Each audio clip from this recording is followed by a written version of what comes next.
Thank you for talking to us. Thank you, madam. A lot of people are curious. You are part of President Jonathan's economic management team charged with the responsibility for tax reforms. How much of your team's suggestions were implemented, and what do you think that this present administration should carry on going forward? Well, I think first of all, let me put in context that tax reforms usually take a long time. All right, so it's something that, you know, within a tenure you do your part, then the next chairman does his part, and, you know, it's a continuous process. You have 10 years before maybe technology, you know, you're using a particular type of technology, the next 10 years using another type. So reforms are not a finite time, within a finite time frame. So having said that, in terms of within my tenure, the reforms, a number of reforms were taken, you know, in terms of legislative changes. A lot of changes were made, company income tax. I think 5 legislations were changed. Policy, we had a national tax policy that was put in place, and this was in 2005, 2006. And then a number of administrative changes, the work environment, you know, things to do with the staffing, new regulations to support the legislation, and also even in terms of actual administration, the operations, the automation of the tax, the implementation of the taxpayer identification number, and I could go on and on. Now, so, and those after I left, the acting chairman that took after me continued, you know, in that like, you know, as had been done. Now, but of course the question is it over? And definitely not. There's still a lot to be done. Even, for example, as of the time I was there, we'd actually started reviewing the tax laws, and this time to do a comprehensive review of the tax laws. So that remains work in progress, you know. And of course, something you commend to this new administration to continue. Completely. So, for example, the Company Income Tax, you know, Act to simplify it. I believe a lot of the amendments were actually done but never passed on to the National Assembly. So there's a need to even relook at what was done and then pass on the National Assembly to pass, because legislations will always need to be continuously improved upon. You can't say that because you did something 10 years ago, you remain, you know, as is. You need to continue every 5 years. You need to always, you know, relook at that. In terms of automation, now, if there's one thing that I believe did not go far enough within my tenure, and that's the automation of tax administration practices, to the point where you can sit in your home and actually file, you know, returns as an individual, not just as a company. I think, again, they're still working on it, so that's, you know, a major outstanding area. If there's an area, for example, that really also did not go on as much, and that's not so much even the FIRs, but everything around the FIRs, and that's the implementation of the taxpayer identification number, and linking that to every transaction, you know, of government. Because what that does, it provides a fantastic database on which you base the assessment of taxes. So, for example, the ongoing bank verification number that we are all supposed to get, I don't see a requirement that for you to get a bank verification number, you should get a taxpayer identification number. So those are simple things that could have incorporated. You know, and of course, the larger picture is linking it up to our national identification number. So clearly, there's still a lot of work to be done, but some progress has been made, but it's work in progress. But from the Ghanaian perspective, what do you think that we can borrow after listening to it? From Ghana, I think one thing that comes clearly is focus. You know, focus on those rankings.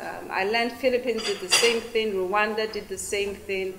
If you look at countries that have grown in terms of their ease of doing business over a period of time, it doesn't just happen, you know, overnight one. It doesn't happen by chance. It happens because you have a dedicated focus on it, and you're tracking it, and you're holding people accountable for it. And when I asked the lady, for example, where are you seated? And she gave me her card in the office of the president, I could relate with Ghanaian Investment Promotion Center sitting in the office of the president, because it crisscrosses ministries, crisscrosses agencies, crisscrosses areas of focus. So it's not just about tax, it's also about infrastructure, it's about roads. So we're talking about easing congestion at the ports. Is it just about, you know, ports and trade? No, it's also about road infrastructure, which will involve works. It's also about Lagos versus the federal government relationships and how to ensure that all that is effectively coordinated. So it's focused, and it's also ensuring that it gets optimal executive authority. So does it mean that there's that gap there, that we need, you know, that focus of that person sitting in that president's office handling all of these things? From where I sit, because again, one thing I've also realized, when you work in government, you have information vis-a-vis those of us who are not in government, you don't have. Where I sit outside of government, that's my sense. Yes, please. I have a very short question. How did you handle the complaints, several complaints, for instance, about the issues of multiple taxation? In fact, I remember some states like Lagos have to take federal government to court. Looking at the hospitality industry, for instance, because government was taxing, federal government was taxing, and all of that. So many issues about even when you relate to VAT, a lot of states complaining that you're not getting their due in the areas of calculation precisely and things like that.